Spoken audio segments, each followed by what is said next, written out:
Orang kata apa, untuk short term boleh lah. Kita nak long term kan. So kita pakai weekly. Tapi lebih agresif monthly. Cuma untuk weekly, buat masa ni memang ada petanda bahawa dah orang kata apa, dah menghampiri bottom. Sebab apa? Sebab RSI dah oversold.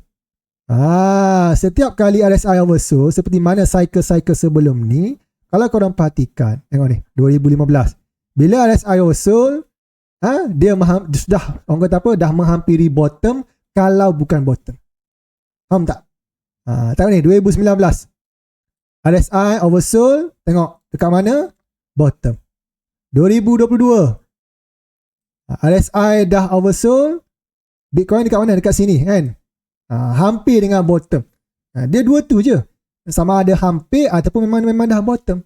So for this cycle, kita nampak dah. Kan? Sama juga. RSI dah oversold, ada possibility bahawa kita sudah bottom ataupun menghampiri bottom.